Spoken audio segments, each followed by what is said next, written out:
Welcome back, everybody, to another episode of Adam's Fall.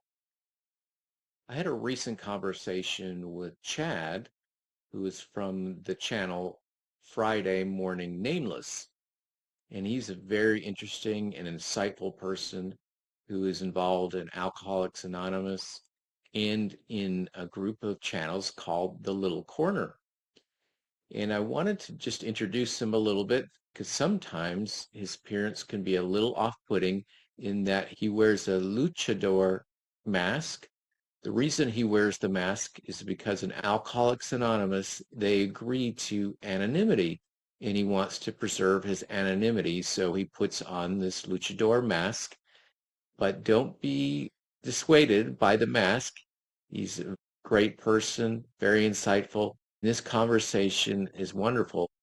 We talked a lot about Alcoholics Anonymous, my own experience reviewing the material in Alcoholics Anonymous and finding much great wisdom and learning in there, as well as other communities that are similar to Alcoholics Anonymous, including the LDS Recovery Program and Overeating Anonymous. And so I think you'll find this conversation very enlightening. You'll learn a lot if you don't know so much about Alcoholics Anonymous. And so I invite you to listen to this conversation that was previously on Friday Morning Nameless. The Friday Morning Rando.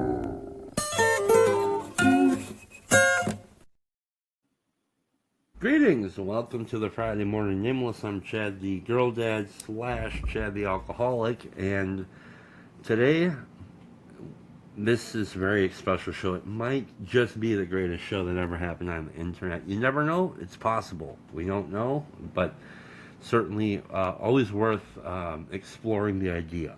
So right over here we have Mr. Adam from the channel Adam's Fall, and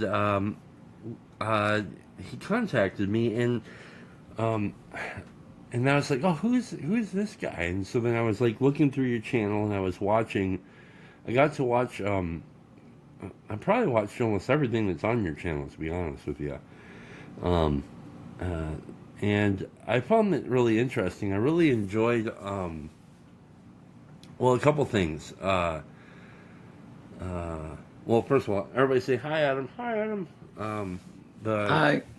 I really enjoyed kind of the interest that you take in the characters that you're discussing. So like I enjoy the kind of, I don't know, it seems like a bit of a winsome quality, like there's an intrigue that I could tell that you're intrigued by different characters.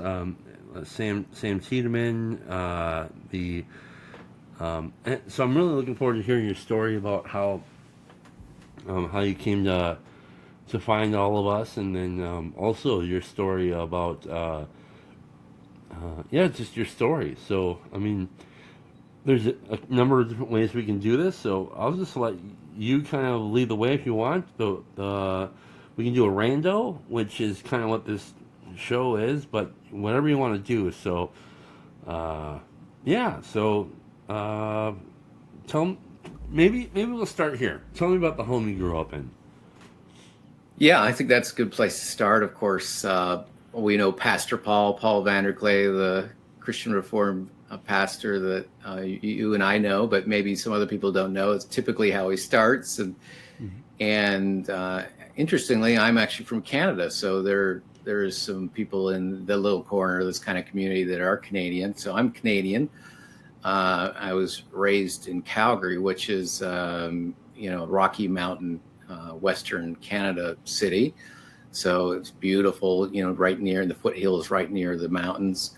I was raised in the Church of Jesus Christ of Latter-day Saints. So that's the denomination I grew up in. I had 5 brothers. So the Church of Jesus Christ is otherwise known as the Mormons, and big families. So I had 5 brothers, and I have like 70 first cousins. So a lot of kids. Is that a real number, or is yes. That's a real number. So all my aunts and uncles had at least 6 kids. Wow. And so, yeah, it adds up 70 if you, or approximately 70 if you do both my families.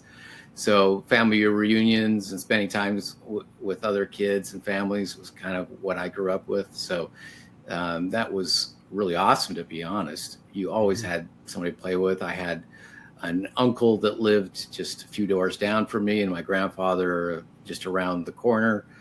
And so there were always kids around and somebody to hang out with. Plus I had 5 brothers. So, you know, we played baseball and did all sorts of things, beat each other up, of course. You know, a good amount of that. But, you know, so I grew up in kind of a very religious home. The LDS faith is very involved. So, you know, we typically are from youth all the way up to our adults. We're in some sort of group or activity. And so I grew up in that vein. Of course, going to school, I went to public school, wasn't homeschooled. Although I homeschooled my kids, I wasn't homeschooled as a child. And then, you know, when you get to around 19, what's unique about the Latter-day Saint tradition is that we go on what's called a mission. So and a lot of people, like I live in Texas now, they go on what are called mission trips. You probably obviously know about those. But those are typically short and you're with a whole group and you're supported. Whereas when you go on an LDS mission, especially when I went in the mid 90s, you leave and you almost have no contact with your parents. So I talked to my parents twice a year for 2 years, so 4 times in 2 years. And that's just over the phone, you know. So we went on an LDS mission, and where I went was actually Norway. So I went from one cold place to another cold place, and even darker. So Norway's the same latitude as like Alaska. Mm-hmm. So the bottom part of Norway is essentially the bottom part of Alaska, and the top's essentially the same. And so what we do there is you spend, you know, 80 hours a week preaching or teaching the gospel and serving other people. So I built houses and all sorts of things for people, plus, you know, spreading what we believe was true. And so that's obviously a very transformative thing, you know, and I think that's something that is missing in a lot of culture is there's not this time where a kid gets to leave and develops and transforms into a man, so to speak. This kind of mission experience for Latter-day Saints often is a very transformative experience where you leave your parents and you're devoted to entirely one thing. So when Jesus talks about seek ye first the kingdom of God, you know, that's basically what you're doing. You're entirely focused on one thing and you don't have any distractions. So but you're by yourself and you have to learn to, you know, typically we're going pairs, as you know. You'll see guys dressed in suits going around, and that's how I was. And, you know, we would be taking care of our own groceries and responsibilities, paying bills and so forth. And then going about knocking on doors and helping people. And, you know, after that, after my mission experience, I actually went to university. So I went to Brigham Young University, one of the big Latter-day Saint schools. So the Church of Jesus Christ is kind of similar to a lot of the Protestant Catholic that in the way that we have big schools. So they're founded schools and hospitals and so forth. And so there's many schools, not just Brigham Young University, but there are several schools. Even in Hawaii, there's a school there, a Mormon college. So I attended that university, and then I actually came to Texas because I was interested in doing medical research. So I did some prostate cancer research in San Antonio, and actually that's where I met my wife. So I actually met my wife at a dance. So we have dances for young adults, and I met my wife there. And so I kind of saw her across the stage. Well, in Latter-day Saint churches, we typically have gymnasiums. So that's interesting. You have kind of where the congregation meets, which is called chapel. And then there's typically an activity part of the meeting house, which includes stuff that's geared for young people, including a gymnasium. So we do the dances in the gymnasium, and she was there on the opposite side. She shone like a bright light, and I knew that was who I should go after. And sure enough, we got married. Mm-hmm. And in Latter-day Saint belief, we can get civilly married, but we get married also. So it's kind of a dual thing. You get married civilly in a sense that you have to go through the state, of course, to get married or have their certificate from the state. But we get married in temples, which are essentially sacred buildings, which you make promises of various types. And it's kind of a liturgy. The temple, LDS Church temple, is similar to an Orthodox liturgy in some ways, where it's you kind of do repeated things over and over again. It's not a free form kind of service, but we get married in the temple. And so that's where I got married, my wife, in the LDS temple, and go from there. So any other kind of questions about my childhood? I know I kind of went through that real quick. It's absolutely great. Where I used to live with Anne, in this apartment, one of the apartments across the way, there was 4 dudes that were living there, and they were, Anne said that they were LDS dudes, and I was like, oh, that's interesting. And so they would always be black pants, white shirt, black tie, and they would be leaving together all the time and coming home all the time together. And I noticed they would be spotting each other backing out of the driveway. So I don't know, I didn't know what that was. I was like, well, they got so the 3 guys would get into the SUV, and then one guy would be in the parking lot, tell him you're clear to back up. And then when he was clear, he would get in the car and they'd drive away. And that was always a thing. And I thought that was a really interesting practice. I didn't know if that was just a common practice that had to do with trust, or I don't know. But so were they missionaries? Do you know if they were? They must have been, because they were really young guys. And so that was the other question: is that how common is the mission for? Is that every every young every young man or woman? Yes. Yeah. It's a good question. No, it is an expectation of the faith that you do mission. So we know that it comes from Jesus, of course. He said we should go out and preach, right, and spread the gospel. And so we take a lot of things literally in some sense, and that's one of them.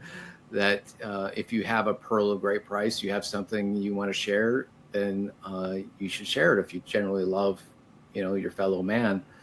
So you don't hide the candle under the bushel, so to speak, right? You're out. And so, I'd say it depends. Of course, it depends on the activity of the young man or woman. For women, it's not as much an expectation, but female missionaries have gone out, for 100 years or so. My grandmother was actually a woman missionary, which is very rare for having women go out, just in pairs. That would have been in the 1930s. So that's kind of how long it's been going on. Most men, I would say, go on a mission. So if they're active, so let's say that they're a teenager and they decide to leave the church, or they disregard their parents or whatever, of course that happens. So then they're probably not going to go on a mission, or they may decide to come back before they leave. Maybe they change their ways and repent. Of course, Alcoholics Anonymous, AA, is a lot about repentance, right? The huge part of it. And so sometimes they go off the deep end. They may start into drugs or whatever. Not near as common in Latter-day Saints, but it does happen. And so those people may not go. But I would say for sure the majority of people, the young men that I was involved with when I was, 18, 19 went. So it would have been well over 50%. Okay. Now, women, it's not as much an expectation, but it's still a good proportion of women that go as well. So you'll see pairs of women and pairs of men. And, that's after the New Testament injunction to go out in pairs. So that's why. Plus, you have somebody who's supporting you, because if you're like me, a 19-year-old going out to Norway, where I barely know the language. We do have a training center where we go to for a couple months, but to learn a language in 2 months, no way, right? You learn on the ground. Yeah, you learn on the ground. Well, how it's done is you typically have one of the two people. They're called companionships. The person you get paired up with when you first enter a country, or even the United States, is somebody who's been doing it for a little bit. So maybe they've already been doing it for a year. And of course, in my situation, they could speak the language, because when I got there, I barely could understand anything, so it's kind of like you get blown away, of course. I grew up in Canada. We had to learn French. That was mandatory. But even then, French doesn't translate to a Germanic language, Norwegian is. So but I had some experience learning other languages. So yeah, I mean, the vast majority. Now, what it exactly percentage-wise is now, I couldn't tell you 100%, but I still think it's a very high percentage of young men, especially. Okay, that's cool, man. Yeah, it's interesting. There's one other Mormon guy or LDS guy that I know, and he, for some reason, our channel has attracted a couple different LDS guys. This gentleman, I don't know if you know him, Sean. I don't know. Maybe his last name is Krieger or something, but he comes on once in a while. He'll and he's kind of a fascinating character, and so I just think it's pretty cool, man. And like, I don't know. Well, that's one of the things I like about the corner is you just run into like all sorts of different kinds of people who have different experiences in life and different understanding of how reality unfolds and all this different kinds of stuff. So it's pretty interesting. Yeah, I actually came across him from one of your interactions with him, actually. I think he was talking about some additional scripture. I can't remember what it was, from a Chief Magdala or something, if I recall correctly. I had come across this before. It's a very niche thing, but there are some LDS people that have looked into this additional scripture, maybe. And so I'm not that familiar with it, but I did come across that before. And then when you had him on and he was talking about that I definitely clued into that. Yeah, for me, I mean, I was more of a lurker. So I've been kind of in the quote little corner for almost the beginning. It's just, taking that step from, just posting comments to, hey, I'm actually going to show my face and start putting out stuff. And even as poorly as I've done it so far, it's a work in progress. But I could kind of tell you, my story is very similar to a lot of people in the corners, in that at some point, even though I was married in the LDS temple and had kids, at some point I kind of, during the new atheist phase, late 2000s, had what we call deconstruction, even though I don't like that word terribly much, but really deconstructing Jesus and God, and lost kind of faith that maybe there wasn't in the Jesus story, especially as I encountered, biblical studies and so forth. And then you learn more about, the Bible and maybe some contradictions and so forth. And then that led me to, disbelieve my own tradition. And so I went down this kind of atheist agnostic path. And for me, that was horrible. Even though I did that for years, you go down the nihilistic phase. Of course, you wonder why you're doing things. you're just barely getting through day to day and just trying to find meaning and purpose. And that's kind of when I stumbled upon Jordan Peterson in the biblical series and some of his Harvard talks. And it was really the biblical series that, was really transformative for me, because of course, like a lot of Christians, I hadn't heard stuff from that perspective. Psychological take on the Bible was definitely a new eye-opening version, and definitely different than the LDS version that I'd heard. But I'm not saying that the Jordan Peterson one's the end all be all, but it was definitely a new version that I hadn't encountered. And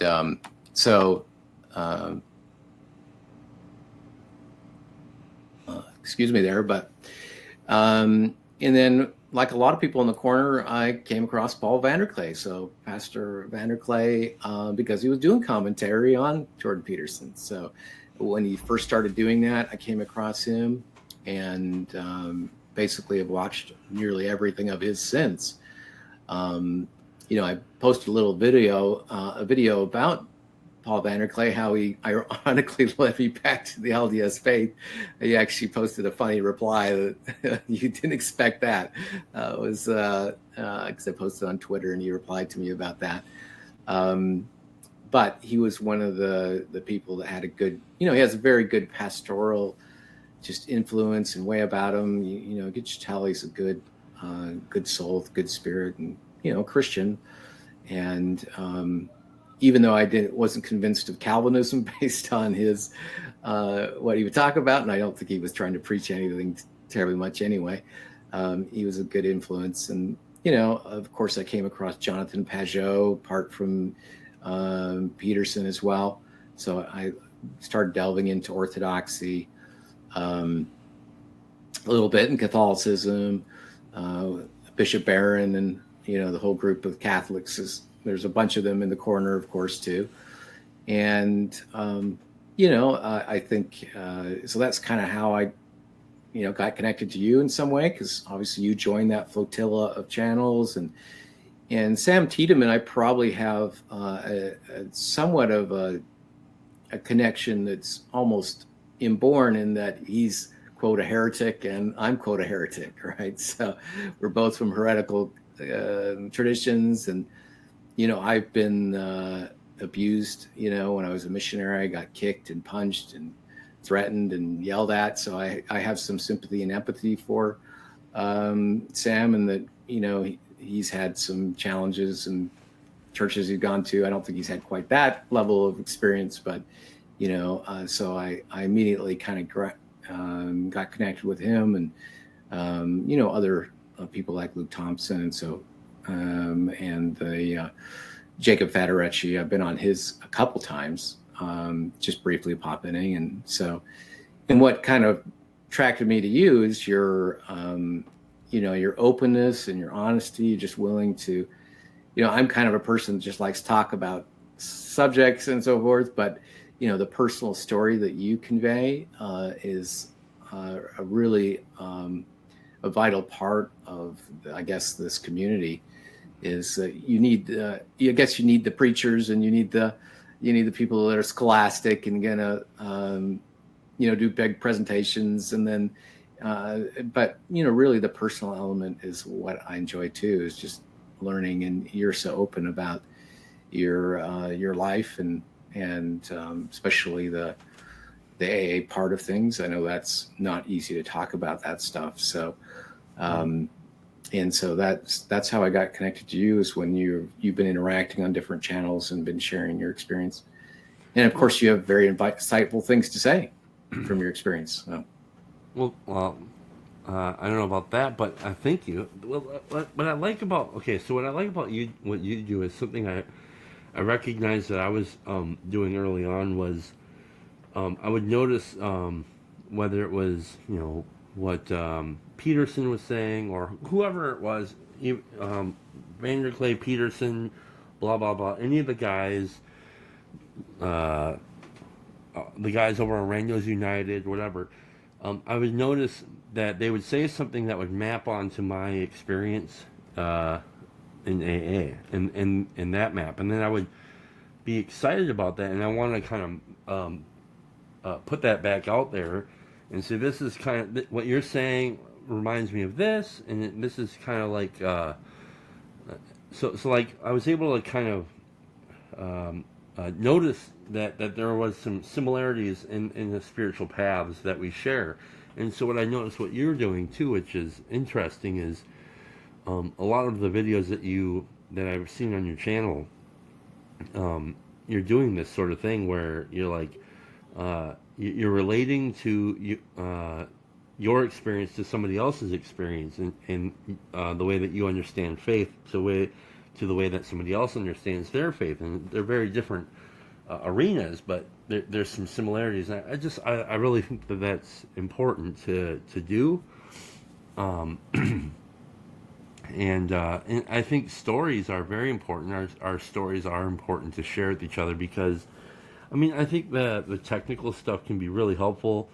I know that a lot of us were attracted to the technical things that Peterson was talking about, but I think it was honestly, for me, more attractive that he was wrapping the technical up inside of these different narratives and these different stories, and they were very compelling, and it would be like sitting around some sort of interesting campfire and listening to this guy be able to talk about these ancient stories in a way that, like you said, I never heard anybody talk about these things before, and I didn't really come from a religious background, so he was doing something that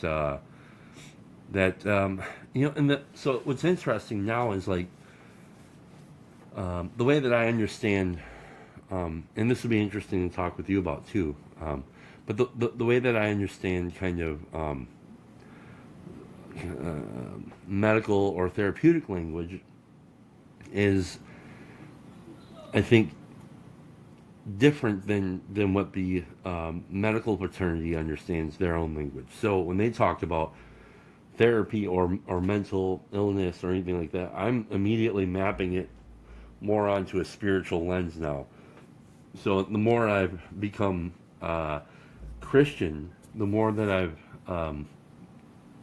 lived a spiritually conscious life, the more that I just understand everything to be spiritual. And so it's interesting thinking about Peterson now again. And I wanted to return to some of those biblical series, the Genesis series, because it would just be interesting to hear it in that way.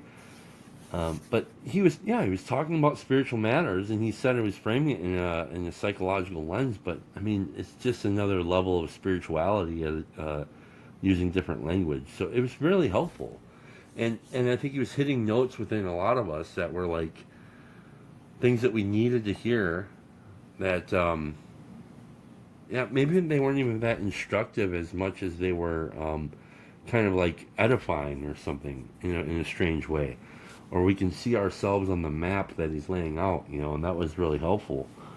So, go ahead. Yeah, go ahead. Yeah, I mean, I kind of agree with you. I'm in the medical industry, and the it's the therapists have really kind of taken over. This is something that Paul Vanderklay talks a lot about, but of course, I see it firsthand in that what has replaced the pastor, or in the LDS context, we call the local leaders bishops.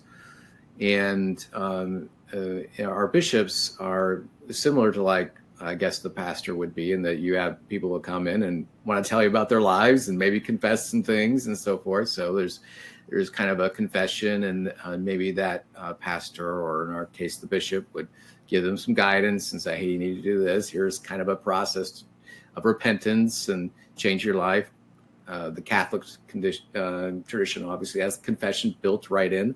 We do too, but not quite as, as present as the Catholics do. But that process has been, medicalized. So, I'm not a therapist, but I have a lot of people that come and talk to me about their problems. And of course, I'm now serving the role that a lot of the religious figures would have served in the past. And of course, when you start talking to people about their issues, and I've many alcoholics for sure, that's just one example, but you realize that at the crux of the matter is not so much the substance or they're fighting with their husband or wife or some other situation, depression or anxiety. It's often comes down to, are they lacking meaning and purpose in their life? Some spiritual reason, some spiritual meaning and purpose. And if you don't have that, you're kind of floundering. You're just kind of blowing with the wind, Mm-hmm. And and I've been there. So when I didn't really find that purpose as much. I mean, trying to help people takes you so far, but you need something beyond yourself and beyond life. Especially when you have those tough moments, when you have crazy experiences. Like, I lived through, for example, Hurricane Katrina. I actually was doing part of my medical training in New Orleans in 2005, right before I moved there, actually right before Hurricane Katrina. And a month later, after I started my training there at Charity Hospital in New Orleans, sure enough, devastating hurricane comes through and levels the city and kills thousands of people, right? Mm-hmm. So when you're struck with those kind of disastrous experiences, you start reaching for something bigger, because that's often the only way you'll get solace in your life. And yeah, I think that's one of the things that you find in traditional therapy is lacking, is they're not providing that. They're often just kind of going along with supporting what the patient is wanting them to do, and that spiritual element is lacking. So I totally agree with you there. A lot of it's a lot to do with symptomology, and so the problem of alcoholism is we'll just use alcoholism as an example because it's kind of an easy one for me to talk about, but it's like alcoholism, the idea of having alcohol as some sort of substance that you use to basically solve whatever internal whatever internal difficulties you may have, or you're physically addicted to it or whatever. Alcohol is just it's the symptom, and what I found is, well, first of all, spirituality is deeply complicated, and I don't even think I could accurately entirely lay out what a spiritual answer is. I mean, this is one thing I think that Alcoholics Anonymous kind of got at, which was, well, first of all, spirituality will be some sort of spiritual way of life is going to be the answer to the problem of alcoholism. Alcohol is a symptom, and so spiritual sickness is the problem, but we don't know how to, we don't have a monopoly on what spirituality exactly looks like. So that will be up to you to kind of seek wherever it is you think that your God would have you. And it's so weird to talk about this, because it's not hard to talk about because it's like shameful or anything. It's just hard to talk about because it's so complex and at the same time, it's deeply simple. But there are, people have different opinions and things like this on and honestly, the Christians really don't like the idea of a God of your own understanding. That idea really bothers them. And I understand why. I mean, I think I understand why. But I don't know. I'm not worried about that. But I will say though that the longer I become Christian, the more opinions I have about other people's gods. So that's kind of weird. Whereas I think before, the only God I was worried about was the Christian God. So yeah, that's weird. I don't really know what to make of it. But all I know is I've seen this the 12-step process, that way of life, that spiritual way of life, work for people of many different faiths. Personally, I personally seen it, and so I don't know what to make of that. What am I supposed to make of that? And it's really hard to hold opinions about other people's faith in a serious way if you've seen God work in their lives too. I don't know what to make of that. I know. Yeah. If I talk to my pastor about that, I think he'd be a nice guy and probably be like, yeah, okay, but he would probably think I'm nuts. But I don't know what am I supposed to say about that. I've seen it right before my very eyes. I'm not worshiping whatever God they're worshiping, but I'm happy that they found something. Whatever, man, that's up to them. It's kind of a weird way of doing things, but Yeah, it's like there's some principle that transcends your denomination, right? Some heavenly principle. And yeah, for me, one of the benefits of going on a mission is, of course, you get exposed to, I'm here just with me and my companion, and we're the only maybe two people in the whole city that are LDS. So you get exposed. I mean, there were not too many members of the LDS Church in Norway. Maybe at the time I was there were 4,000 total in the whole country. So 99% of the time you're just talking with other people of other faiths. And in Norway, when I was there, they actually had a lot of refugees from Eastern Europe, and there were primarily Muslims. So we'd spend a lot of time talking with Muslims.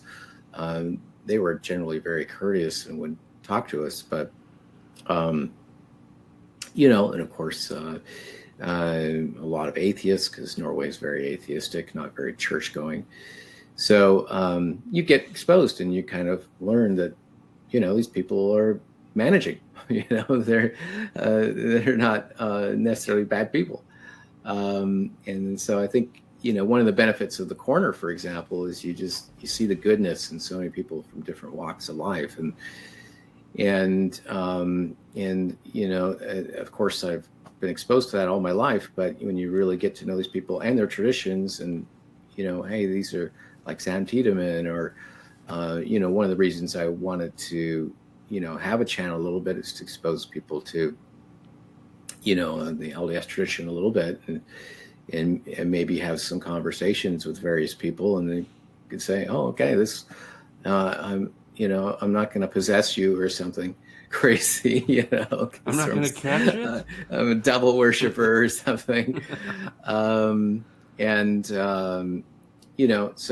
I think just having a lot of these divides break down, these denominational divides, and that's something that unfortunately the LDS tradition has faced since the very start of the church. Joseph Smith was thrown in jail just 2 or 3 months after he started the church. So, because they didn't like he started the church. So and he was killed. He was murdered, shot. So he was a martyr for his religion. So it's that kind of, and of course the LDS escaped to Utah because they had an actual extermination order in Missouri and elsewhere where you could kill a Mormon on the spot. And so we have this kind of history which has been marked by persecution. And of course, what does that do? Well, it sets up worry about the outsider. And one of the benefits of a community like the internet and communities like this is hopefully those things can break down. And I think you have to have special people like are in the little corner that are willing to be open enough, and they may still adhere to their beliefs, but they're at least not trying to persecute anybody, or generally not as much, and are open to just getting to know people. And so I think that's been very valuable.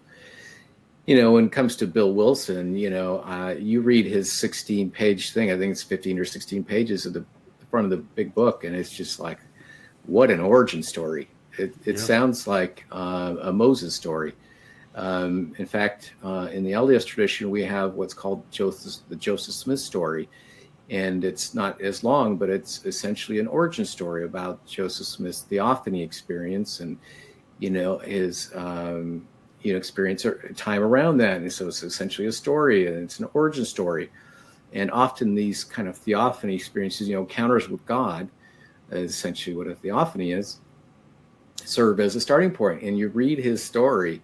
When I read his story, and I reread it the other day because I knew we were going to talk, it's just an amazing story. I mean, you just come away like, wow, especially when he talks about meeting an old friend, and so this old friend, of course, he thought was a goner, basically, is miraculously calling him and showing up and saying, I've changed, I've transformed. And he literally says it's like a miracle was there in front of me.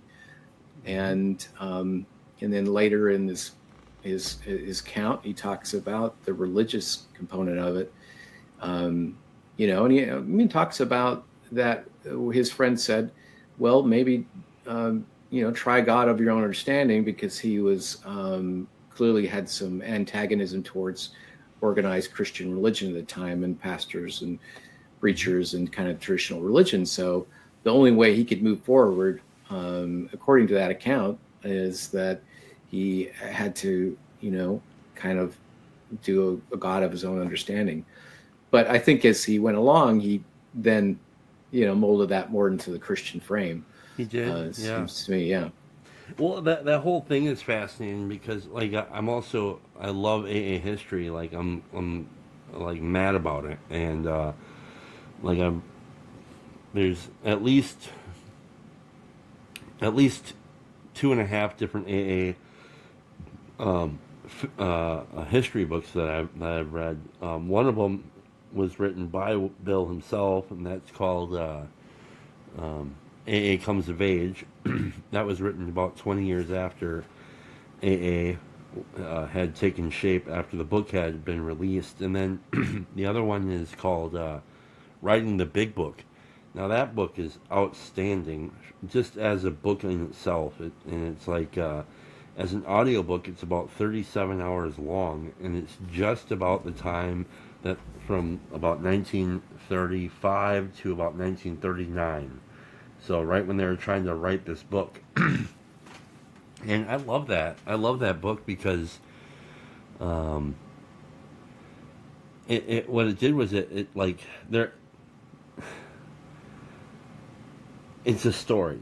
Bill's story is true, and yet it's not probably factual. Who cares, right? I mean, like it's hard to. This helped me out a lot because I used to be like this kind of like fundamentalist AA, big book thumping. Like, you gotta, like, Bill's story is exact. You gotta do it like this and such. And then when I read the history of how that all played out, it was like, oh, so it's not like propositionally factual. It's pretty close, and I don't know. That was really helpful for me to learn some of that about this stuff. But yeah, I mean the whole, and then one of the other interesting things is they historically they don't know where that whole God of your understanding bit actually came from. It's because the the Oxford group would not have used that because they were very Christian, and so they would not have used this idea. And it's basically they think that that Ebby, Bill's friend, was probably just like, well, geez, Bill, who cares? Like, talk to whatever God will listen. I don't care. Like, you gotta, do something. So it must have been just kind of like this real kind of like fly-by, like real quick, like just throwaway bar or throwaway line that Ebby said, and it changed the world in a lot of ways. And it's such a simple concept. And then what I come to realize, well, and then yes, later Bill does end up, one of his very close friends was a guy named Father Ed Dowling, who was a Jesuit priest from St. Louis. And he also had a guy, Sam Shoemaker, was a Episcopal priest who Bill was really close with. So Bill was And I think that the story goes that he was actually going to convert to Catholicism, and Father Ed Dowling told him, "Don't do this. If you do this, it'll destroy that fellowship. Don't do it." And so, when I think about Peterson, I think that there's something there too. Like there's no reason why he, at least up to this point, why he should. I mean, it just, I don't know. I think it could do more harm than good, and I think that he probably takes that idea seriously. So I don't know. The idea of existential Peterson being an existential Christian in the kind of the Kierkegaardian sense, that makes sense to me. That he would keep it to himself, you know, and the anonymity of that, the spiritual anonymity. I think a lot of us Christians could probably stand to do more of that sort of thing. I think because if we're going around being jackasses to people and we're saying that we're Christians, we're probably not doing anybody any good favors. So I don't know. It's an interesting idea. Yeah, those are some good points. I do agree that if Jordan Peterson chose a camp, well, the chances are that you'd immediately ostracize, so many different segments of the religious community. I do think it's a good play to stay aloof from, a certain tradition in terms of outreach and his message. And especially if he's not feeling like he's particularly called to one tradition, clearly he has a great love for the Bible and Christian beliefs. And one of his purposes was, in a way, to justify it in a certain, through a different framework, trying to bring more of the psychology, the early childhood development, and scientific frameworks in evolution, and somewhat what you see Jonathan Pageau doing when he talks to John Vervaeke. He talks a lot about emergence and egregores and various things to try to make it make sense for a scientific framework, and it also helps Peterson within the scientific community. So it seems to, when he talks to, has conversations with the new atheists, he can kind of put it in a framework that they can understand, and like, oh, okay, these stories aren't ridiculous. There's some truth in there. And I like your point about the historicity.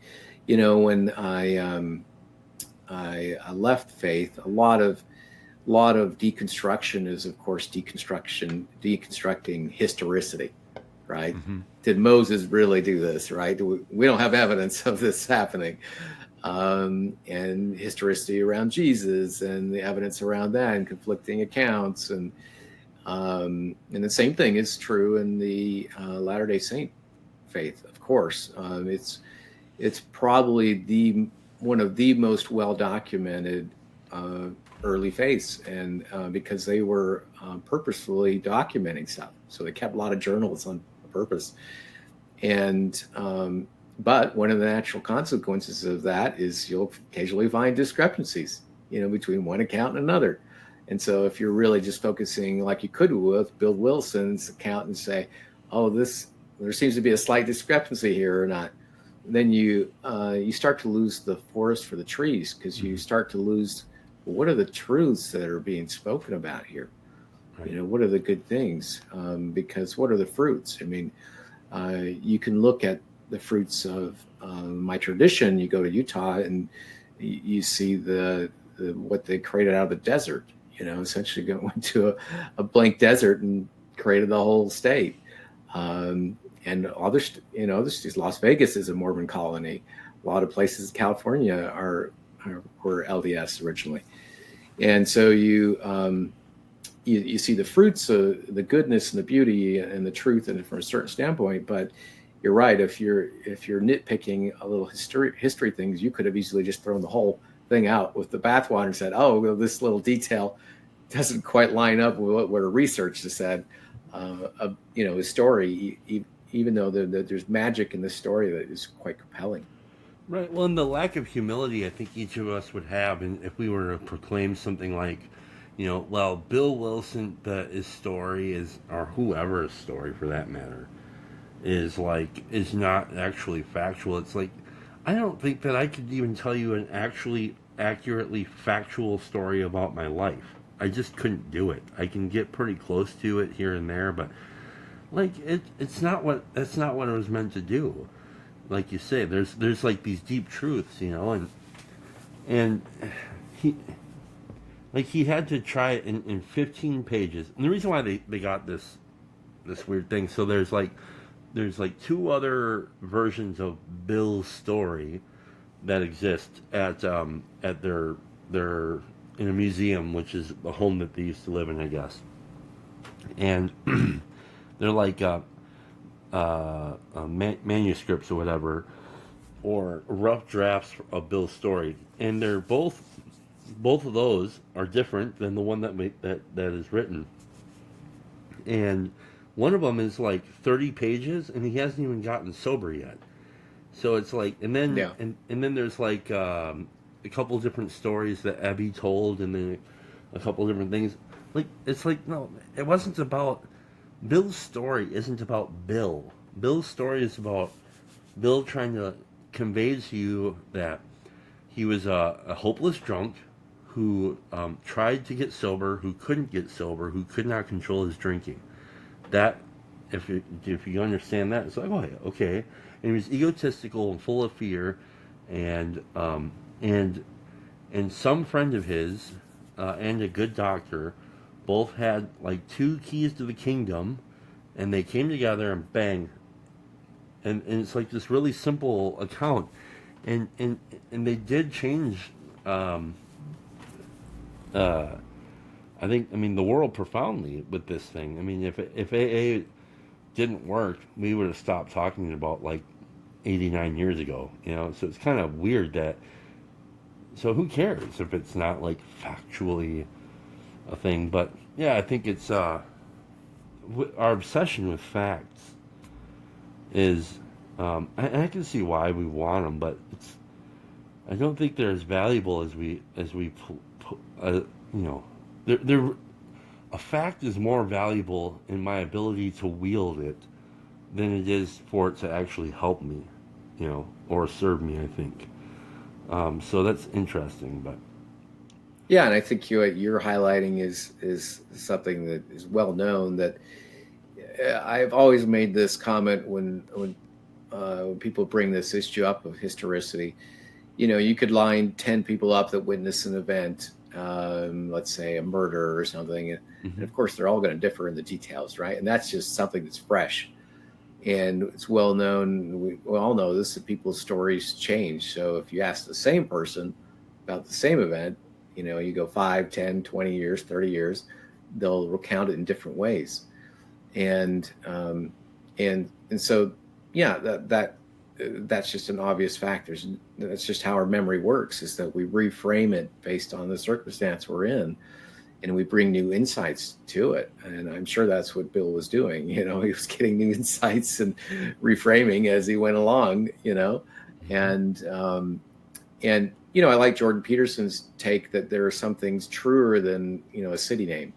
A city comes and goes, but there are principles that can last forever, and things like sacrifice, one of his big things, right? Is personal sacrifice. Well, he calls it the God of the future is, going to reward you, not 100% of the time, but if you sacrifice the donuts now, you're going to, in most cases, enjoy the fruits later.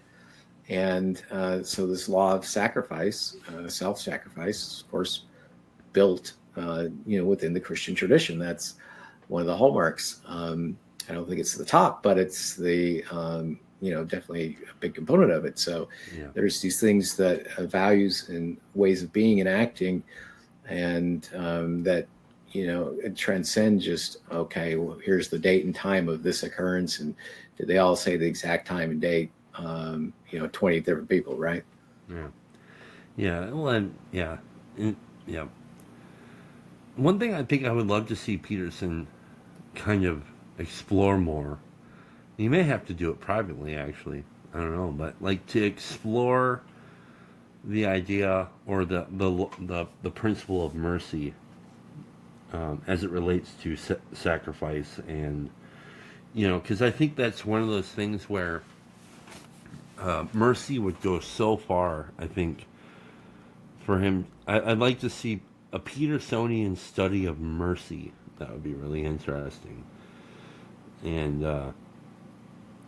because I think it's one of those part of his message that kind of it, it doesn't really make it in there that much, as far as I can tell. And so that would be interesting to see. But just my thoughts on that. Yeah, I think he's kind of more, here the 12 steps, to the 12 commandments, 12-step program, 12 commandments, right? Here are the steps to changing your life. It's very, like a man would approach it in a lot of ways. Here's my solution to your problem. Here's the 5 things you need to do to get your life in order. Yeah, and that's all good and well, but I'm not a big fan of self-help. I don't think that it actually really works. At least it hasn't for me. And I think self-help can be more of like a feedback loop of sorts. And so I think the self-sacrifice and then service to others in conjunction is the answer. And so self-help seems to me to be more about what can I do for me, and it's like, well, I've been trying to do that my whole life, and that seems to be at the root of my problem. And so I think Peterson, and I love Peterson, like there are things that I wouldn't be married. I would not be married if it wasn't for the things that I heard Peterson talk about. I wouldn't be. I would not be living in this house. I would not be a father today if it wasn't for some of the messaging that Peterson had. However, the 12 rules for life would not have worked, in my opinion, for all on its own for just a genuinely true alcoholic. In my case, it wouldn't. I'll just say it wouldn't have worked for me. I just know me. Yeah, I totally agree. And I think what you read in Bill Wilson's story, and clearly the 12 steps are aligned towards you not focusing on yourself, but you're now going outward. So you're making amends for things you've done. You're now calling out to a higher power. So it's not about being selfish. Of course, that's the root of a lot of the philosophy, is that it's all about the self. You're becoming self. And it's interesting in a lot of modern day society. It's, hey, I got to go find myself, or I gotta take this trip to find myself, or it's all about this interiority of coming to know yourself is how you're going to escape yourself. When I think the Christian tradition really is, Jesus was all about leaving yourself, not, hey, I'm going to just focus on my inner feelings and thoughts. And, some of the people that I've seen struggle the most actually in, let's say, mental health have interestingly been people that do diaries of all their symptoms all day long. So I have these people I work with, and, they'll note every feeling, every thought, every negative things, and they're just paralyzed. They can't do anything because all they're doing is focused on self and writing down all these things. And of course, there's nothing positive they're writing down, or very few. And so I think a lot of people think that if I just note these things down and focus on self, well, naturally I'll fix these things. But it just tends to devolve. And, to use a Vervaekian term, it would be you have this reciprocal narrowing. So you're narrowing into yourself instead of opening up to a higher thing and beyond yourself. And, all religious traditions, and this is certainly the case with Joseph Smith and the latter LDS tradition, is that the experiences in the we would call them revelations in our tradition, are all about the bigger picture. So they take you outside of yourself and show you a grand picture of God and the universe and His plan for you, and where you're going after you die, and what you're doing here. And so they transport you outside yourself, and of course then your purpose is also to help your fellow man, and so then you're now focused on another aspect. So both a vertical plane where you're looking up toward God and the grand plan, but also you're looking beyond yourself to people around you, and loving and serving people. And in the LDS tradition, it's really interesting that we don't have paid ministry. So you don't have a Pastor Paul Vanderklay. I'm not against Pastor Paul. I think there's definitely some expertise you get from people that have gone through seminary, but all the leaders, and when I went on a mission, I paid the whole 2 years out of my own money. And so in every local leader, everybody has a job in the church, but it's all done free. We even clean our own churches. So we don't even have people that do that. So we volunteer, we go and clean. So in other words, that's taking you outside yourself. And, you have large families. So we believe that it's great to have children. And so that's taking you outside yourself, because you're having family, and now you have a wife or children or a husband, and you're devoted to them, plus all the responsibilities you may have in a church setting. And so these traditions, of course, had this all built in. And what AA is now grabbing onto, it's just kind of neatly putting together a lot of the key elements that are in these traditions that aren't always that transparent. They're kind of built in and just become part of your life, but you haven't really written them all down succinctly. But I think what the 12 steps help do is a lot of those very key points are in there. Mm-hmm. That if you look back at your tradition, you're like, oh, wow, all these things are right there in my tradition. I just didn't, necessarily notice them as clearly. Mm-hmm. Yeah, it's funny when it's mentioned that we call that for fun and for free. Yeah, we don't get paid for 12-step work. We don't. Like, I'm real leery about people who are AA members actually working in the medical field as drug counselors or something like that. I think if you're a brave enough soul to do it, go right ahead, but I wouldn't do it for various reasons.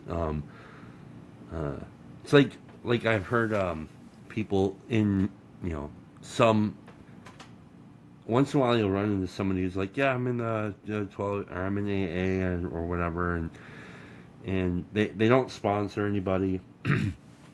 They haven't sponsored anybody, but they wanted to be useful and helpful, so they got a job working as a drug and alcohol counselor. It's like, and that's my service work. It's like that's not service work. You're getting paid to do that. At least that's how I understand it. Like. That's a job. That's not service work. But and the burnout rate is outrageous, actually. And it's just like a guy like me. I could see myself early on. Well, first of all, you notice this. People who when they're early in sobriety, oftentimes are like, I want to go be a drug counselor, and it's like, they're really excited about doing that because, like, I finally know something, I can be helpful in the world. And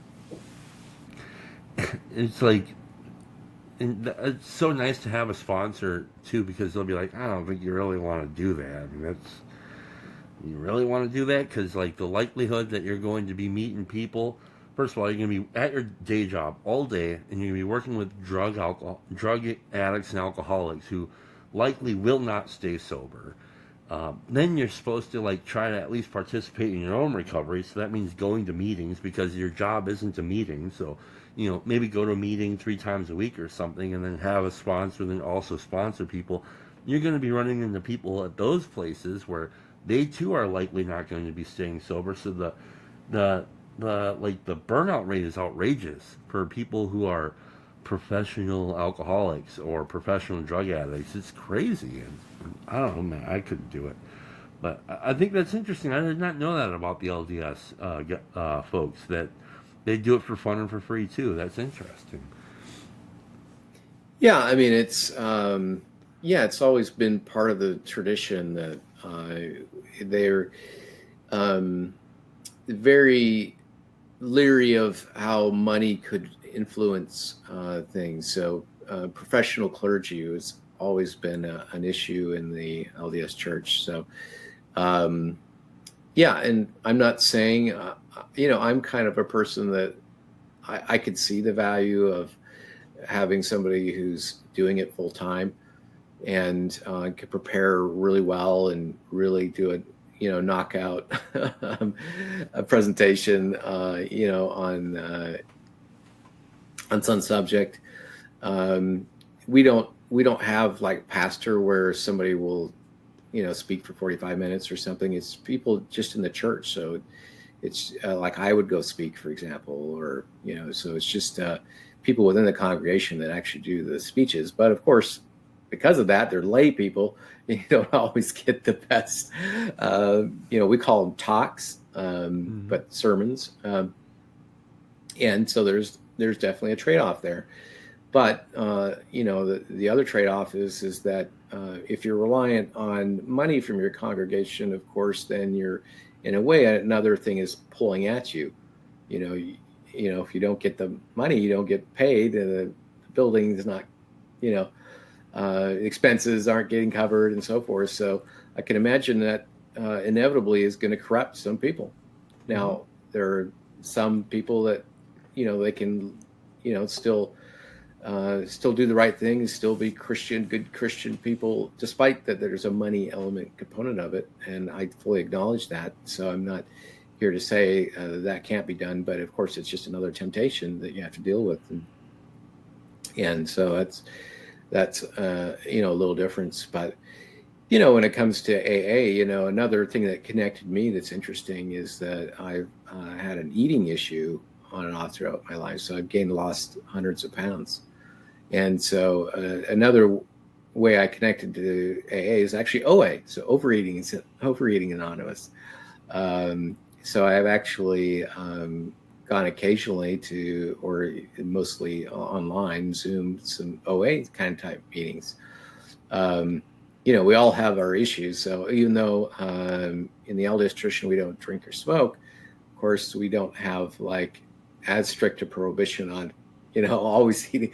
We have what's called a word of wisdom, which is a dietary guideline that Joseph Smith received. And of course, there are some dietary components to it, but the alcohol and tobacco part was more formalized, not when he was alive, but later on, and became more of a strict dogma or a strict practice.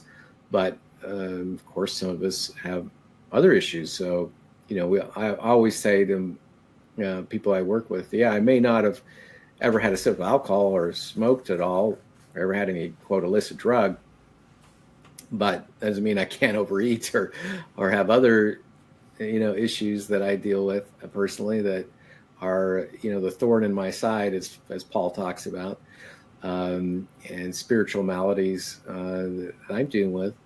And, so I found the AA literature useful even in that vein. Of course, a lot of it is basically copied over for the eating part of things.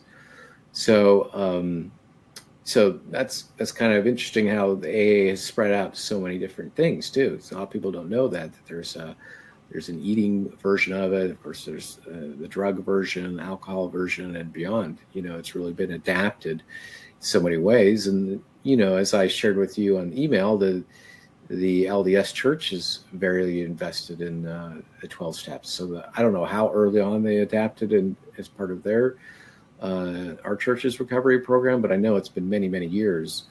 Of course, it's more, it'll have some Christian language in there about Jesus and God and more directly, and also, some part of confession to church authorities a little bit in the steps if you looked at them, but it's basically the 12 steps, and there's some, actually LDS YouTube things that are people that are recovered people, and they talk to other people, and a lot of them went through the 12 steps, just traditional 12-step programs. So that's kind of another way I've connected with AA that's personal to me. And, it is it is valuable. I mean, I'm curious, what your, as you worked with other, well, I guess I should caveat this in that, I always found that, the people I work with, for example, in weight or diet, of course, my own experience comes highly into play. And this is kind of the Carl Jung thing about the wounded healer. People that had the same wounds often, they have that special connection to people. They have that empathy, but they also know that, that it can be done. And so there's this interesting insight that you have that only you can provide, that, some uninterested observer or somebody who's just, studied it, never have that kind of ability to talk to somebody that suffered the same issues. So I have that ability to do that with people that have had weight issues, since I've, lost a lot of weight and gained a lot of weight at various points. And I'm interested in your take on how it's so structurally done that the alcoholics are, of course, helping other alcoholics, and how your experience has been that way. That's fascinating. Yeah, I think there's something, I don't know, there's over 100 different 12-step programs out there. At least over 100. So, who knows? I mean, like, there's all sorts of, and again, that first step is a symptom issue. So it's the first step in AA says, we admitted we were powerless over alcohol, that our lives had become unmanageable. So it's the thing that gets me into the door. It's the thing I think that's kicking my ass, right? It's like, that's the thing that's really, yeah, it's the thing that's bringing me to my knees. And I think that's the problem. And clearly it is a problem, but what we come to find is that it's only a symptom, and that the problem is, well, it's a spiritual malady. And what that looks like is, it manifests in all sorts of different ways: anger, anxiety, depression, so those are some of the other symptomatic things that it will manifest as the spiritual malady. But the spiritual illness is just, for me, the way I like to kind of say it, it's like it's at its core, it's a separation that I have between myself and God, and myself and my fellows. And the way I got there was, in our literature, it talks about selfishness and self-centeredness is the root of the problem. And so if that's the root of the problem, then obviously the root of the solution will be other-centeredness and God-centeredness. And when I lay that against my own experience, it's like, yeah, I mean, I find it incredibly difficult to be honest, and that is rooted in fear, and in ways that I don't even really know how to articulate until I've kind of done some step work around that. And that's done in the inventory process. I think I have all sorts of prejudices and ideas about my experiences with resentments in other people. I'm just loaded with all these different kinds of stories in my mind about how things were and how they played out. And oftentimes after I've done the work, I find that, I was completely seeing that from the wrong point of view. I had a kind of a perception issue going on.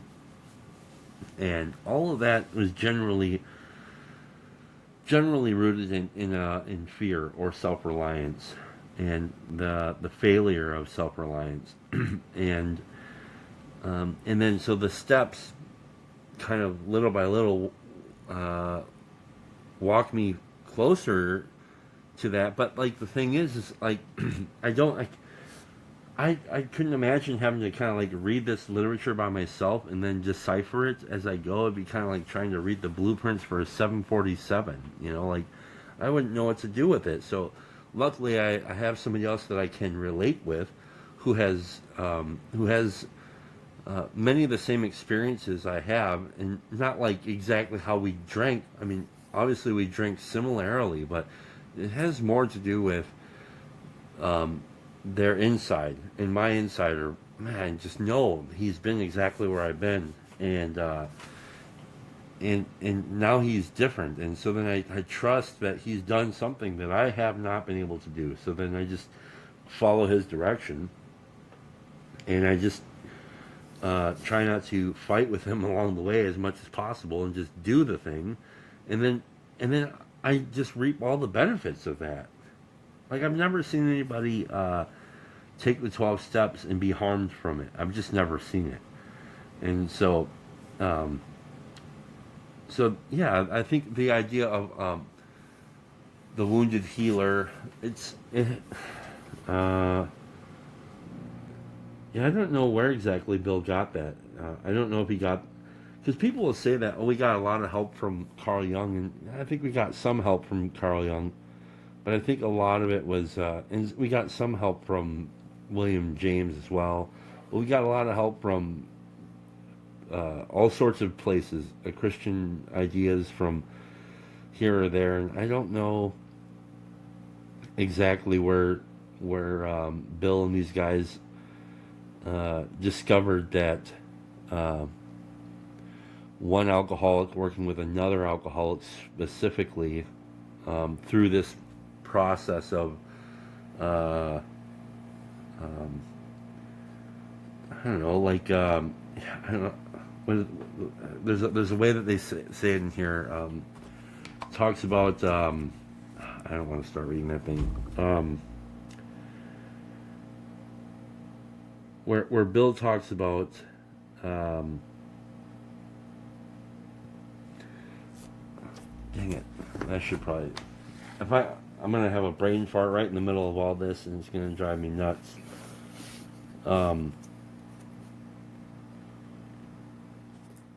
Well, I think yeah, go ahead.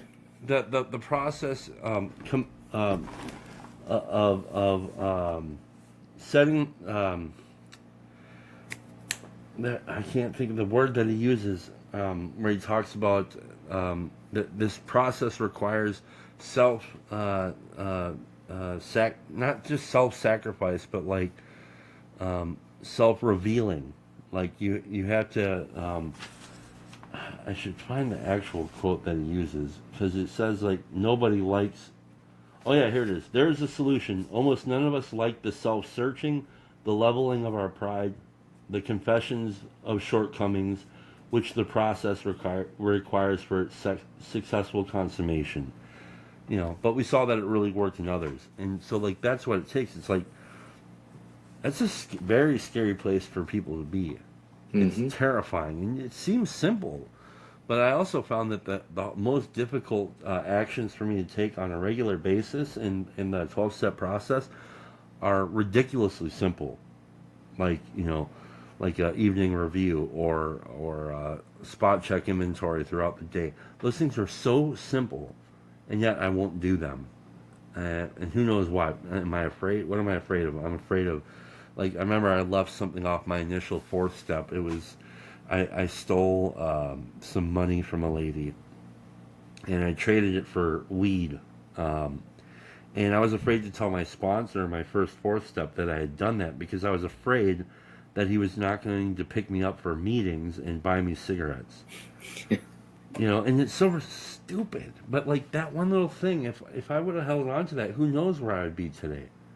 If I would have continued to hold on to that stupid little thing because I was afraid, selfishly afraid. And that's how simple and complicated I think spiritual illness is. Yeah, often the steps, of course, very, very simple. Is of course very simple, really, to lose weight. The steps are, there's very concrete things you can do, but doing them, of course, overcoming the natural forces, your fears, and the judgments of others, and it's interesting you bring up those points. It does remind me somewhat of what I mentioned earlier was the mission experience. Of course, for us, we have a school called senior missionary that guides the younger one. We're totally dependent on them because in my case, I didn't understand a word that was being said. Mm-hmm. So, that person could have totally taken anything from me or put me in very bad situations with people or whatever they wanted to do. So we had a total reliance on them. that they knew what they were doing, and we essentially just followed what they told us to do. And yeah, I like your little history there. You could say that they were syncretists in a way, which is that they incorporated all what they thought was truth from all sorts of areas. And it's kind of interesting. So whatever they thought was valuable, it's not like it had to come from one place. And I think that's, emblematic of maybe the little corner, or what would be the way we need to go forward in society is not be so, hey, unless it comes from my little tradition, everything else is from the devil, right? But there's truth found everywhere. There's goodness and truth and practices and things that it looks like they incorporated from different elements, but that somehow came magically together to make it as powerful as it is. And if they had ignored, hey, I can't talk to this person because they're not of my church, or they're an Eastern person, or whatever it may be, they would have lost some of those critical elements. Well, yeah, part of that is because at the time, like, even just if you just look at the history about like alcoholism, like 91 years ago, there's virtually no solution to alcoholism. And it was not good. It was not a pretty situation. I mean, they were throwing people in the insane asylums for alcoholic addiction, and it was like, and once in a while, maybe somebody would have like a religious conversion or something that would strike them sober, but it wasn't really a repeatable process. So, I mean, I think part of it was born out of like, it was a perfect timing and time and place and seconds and inches where it came together, where these truly desperate people who knew that they were cooked, essentially, they were done, and there's no way that they're going to solve the problem. So it's an act of desperation, and out of hopelessness. And so it's like the last house on the block or whatever. So that's why they did that, and they even found like well, a couple things. The identification thing is also huge. So that in AA we have something called singleness of purpose, which means our primary purpose is to help other alcoholics. Now, if you're not an alcoholic, I don't know what you're doing in AA. Like, there are other 12-step programs for you, and some people don't like that idea, and this is why I think I think probably like faith-based fellowships, like 12-step fellowships, can work for those people. I don't know if it would have. Well, first of all, you wouldn't have found me walking through the door back when I first got sober. I don't think I was desperate enough for that. But the big thing is, like, let's just say, well, let's, like, you and I probably, if you've done the steps, and you've done the steps through an eating disorder 12-step program, and you have actually done the steps, you and I could talk shop right now. We could talk about a 4th step, we could talk about the amends process, and we could talk about the 5th step, and we could talk about carrying the message. We can talk all the steps that we wanted to, right? But if I'm an alcoholic and you're a guy who suffers from eating disorder of sorts, and I'm brand new, just off the street, I'm not going to ask you to help me because I don't trust that you've been where I'm at, really. And I mean, I'll believe that you suffer, but I also would just think, well, why don't you just stop eating? Like, and then you're thinking, why don't you just stop drinking? And so, like, there's a disconnection that happens. Not because we're malevolent or anything, but it's like, this is, as I said, a matter of seconds and inches. And why do we want to mess with that? Like, you want to get right in front of the person who has the same exact thing that you're going through. And so that singleness of purpose is tremendously powerful. Otherwise it can be like, I just think it can get a little goofy. It's like, And like also too, because I went to one of these. It wasn't a 12-step program. It was somebody modified the whole thing to be like whoever knows how many 9 steps or something. And it was really early in my recovery, and I couldn't get to my regular Friday night meeting, but there was this church across the street that said, we do alcoholics come here. So I was like, okay, so I'll go. And I went there. And they didn't have a speaker. Like normally there's a secretary at a meeting and they're kind of managing the meeting and they'll, whatever. But this wasn't like that. You go there and there was a video that was playing and there was a preacher on there and he was talking about his 9 steps and then you had like the men and women broke off and went to their own separate ways, which is kind of cool. I like that. But then like you had a dad and his son and they're all in the room downstairs and we're all down there, and I could tell that there's not a lot of honesty going on here. Everybody's afraid to say what's actually going on with themselves, and also the pastor's there, like he doesn't get it. I can't talk to this guy. Like I need to be able to like. First of all, I'm crawling in my skin. I feel like I feel like I need to rip my skin off because I can't stand to be in my skin right now. As this spiritual malady is just taking over, and you want me to be honest with this guy? There's no way, and this is killing me. And so what happens is I think to be able to identify very, very closely to the next guy is so powerful and personal that and I also think that this is I think that the people of faith in general in their own respective traditions can learn a lot from this. Like do we not recognize the fact that life is fragile and that our dishonesty is actually killing us? Do we not recognize that? Because like I think we should. Because I think sometimes Christians, myself included, we don't understand. And that was a big thing that I was really drawn to by Peterson when he talked about the lies. Like one lie can destroy the entire world. It's like, yeah, take that really seriously. And I don't think Christians actually believe that their life depends on caring for their fellows. I don't think that they really do. Not to mention whatever hell or heaven you think you're getting to. What about your life actually depending upon the care that you give to your fellow that's sitting right next to you, like right now? Yeah. Yeah. No, I think you make a lot of good, interesting things there. Yeah, I mean, that connection to others and that is kind of an interesting thing. Is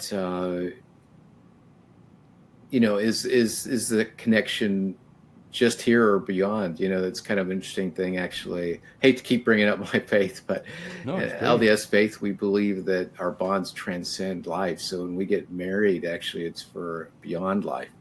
So we believe that families and relationships, we actually promise as we get married that it's going to be extending. So it's not till death do we part. In other words, you're committed to not only this person in this life, but for eternity. So up the ante, right? Mm-hmm. And then we connect to people before us. So we have this unique thing that's actually in the New Testament, but baptism for the dead. Well, what is that? Well, it's connecting to your ancestors, of course, in a very concrete way, where you're not only responsible for people around you, but people before you. And of course, now you're connecting to your wife and your children beyond this life too. So it's not just, hey, I'm connecting to God, but I'm also just as responsible for my fellow human, my close family and my ancestors and generations beyond. So I think that's a good point. That sometimes we're missing that singleness, and of course Jesus said that we should have an eye single to the glory of God, right? So that single purpose is so important, and I totally agree. When I talk to people about the alcohol that they may have, I often say, if they have that issue or any others, that hey, I don't. That's a strength of mine. I don't spend 1 second thinking about drinking even a sip of alcohol. But of course, the old munchie gremlins come, and it's a whole different story, right? Mm-hmm. So we all have our things that we struggle with, and there's spiritual work or issues that we have. And the magic of AA is, I guess, somewhat like, well, kind of like what the therapist has become in some way, and that the therapist is seen as a non-denominational person, right? Mm-hmm. So it kind of transcends the denomination. So people feel like they can go to a therapist, and they're not being judged by their pastor, right? Mm-hmm. That there's not some barrier there. And of course, when you have the God of your own understanding, then it's getting at one of the powerful principle there, but it allows people from every walk of life to feel like, or even atheists. I've read about that in atheists that somehow manage to find a higher power. It allows even that segment of people to take advantage of the steps in some form or fashion. So it really becomes very ecumenical and broad, and and really that's you hear among the Catholics and Orthodox are always talking about, when are we going to put this together and make the one true church again, all one body. And I think that's a yearning for that similar thing, where you have some organization that transcends everything, and back again, where we all speak the same language and we all fall within the same thing, and we can all feel comfortable within the same tradition, and there's not these barriers that we automatically put up. And I think that's one of the magic elements of AA, is that it that part of the steps is what helped facilitate that. Yeah, I think desperation is a tremendous gift, and oftentimes, well, like one of my favorite examples. Have you ever read Corey Ten Boom's book, Hiding Place? I don't think so. No. Okay, Vanderklay's mentioned her before. That's why I read it. But there's a section in the book where the Nazis come through and they grab all these different people, Jewish people and other folks in I think the Netherlands somewhere, and they take them to this place called Ravenbrook, which is a camp basically. Yeah. And so you have these different people of different faith are at this camp, and they're all they know their situation. It's not pretty, and and you got hundreds of people in the basement of this facility, and the Nazis won't go down there because there's these fleas that are disgusting to the Nazis, and they like bite you and stuff like this. So they won't go down in the basement there. But every night, these people, Jewish, Catholic, Orthodox, Protestant, all these different kinds of people who are all in this place would be worshiping together. And I just think, that's a beautiful image to me. That's possibly, in my opinion, the one truest church I've ever heard of in my life. And it's not a place, but an attitude. And I know that sounds, like idealistic, but for them, I don't think that was idealistic. It was their situation. So I don't know. It's a very powerful thing, and thank God I don't have to do that. I can just care for my fellows out here, and AA offers that for me. But I don't need to just do that. And in fact, AA says, a better demonstration of these principles lies before us in our respective homes and our jobs, not in these stupid meetings, And so, yeah, it's powerful principles at work. And they're simple. It's just simply actually care for people. And it's really hard to do that because they're people. And I'm one of them too. And we're just difficult.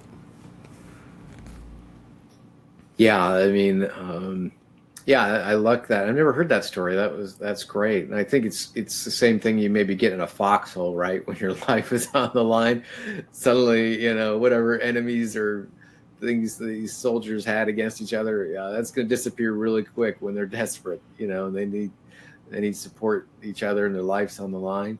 Um, and yeah, I think a lot of it, it's circumstance that brings you together a lot of the times. And I think that's true in this, the little corner. A lot of us have been in those darker spots, whether we've lost faith or whatever, and we've been kind of re-engaging and coming back. And, it's through those kind of challenging moments that has, brought people together, and according to see people with new eyes, maybe with a little more humility. And maybe not so judgmental. That's you throwing out stereotypes and stuff like that. That's one of the things that drives me the most crazy is, when people, look at other people and just say, I've heard this and this about you or your tradition or whatever. But they don't really know, right? They're just going off hearsay. And I think, when you're forced into a group with people and you're just, hey, I need you, you need me. And you get right to those core values. It really helps break down those barriers. Mm-hmm. I'm really curious about when your faith started to break down. So the idea of deconstruction or whatever, I like there was another term that I heard somebody use. They described what happens to a building that like what happens to a building in an earthquake. They call it deforming, and I think that's a really interesting way of thinking about deconstruction. Is it's more of a deformation, but I'm wondering. Well, first of all, I think sometimes that can be really good, a good thing that can take Mm-hmm. place in somebody's life, and I mean I don't know how many of those kinds of situations I've had in my life where things got rearranged to where I completely knew something and now I don't believe that at all anymore, and here I am with this, and sometimes it's painful and sometimes it's like tremendously freeing. Now, I was wondering, like, do you want to talk a bit about that? I'd like to, if you'd like to talk about a little bit about your situation, how that, what happened there, and kind of like, what was it like? How do you feel that your faith was different when you returned, or was it different? Yeah, well, definitely different. Yeah, for sure. No, yeah, I could give you some details. I don't want to disturb anybody's faith, but to me, it came down to Christology. So Jesus, and I would say I still have things quote on the shelf that I don't have answers to. So one of the big ones, if you're okay, me telling straight out truth about maybe what I had the problem with, it really came down to Jesus to begin with. Why did Jesus come when he did? If Jesus was to save all mankind, why would he come just 2,000 years ago? LDS tradition has answers for this that are unique, but it's still a challenge. So what happens to all the people before 2,000 years ago, right? These are kind of the basic problems of, I think, Christianity. What happens to people that have not had an opportunity to hear about Jesus, even today, right? So where, if we believe that, Jesus talked about having a father, the loving father, he used the father continuously in the metaphor of the family. Well, if we believe a loving father, all loving and all knowing father would, not provide the opportunity of having or incarnation and having Jesus be available to everybody, how's that commiserate with a loving Father? Mm-hmm. And why would he come just 2,000 years ago? Why not just right at the beginning, right? And then create the story, and then of course everybody has access to the story. Then, so it became, how does that make sense? Now, in the LDS tradition, that was actually one of the issues that was a hallmark in Joseph Smith's mind. He actually, early on in his younger years, his older brother died. His older brother was named Alvin, and he wasn't baptized.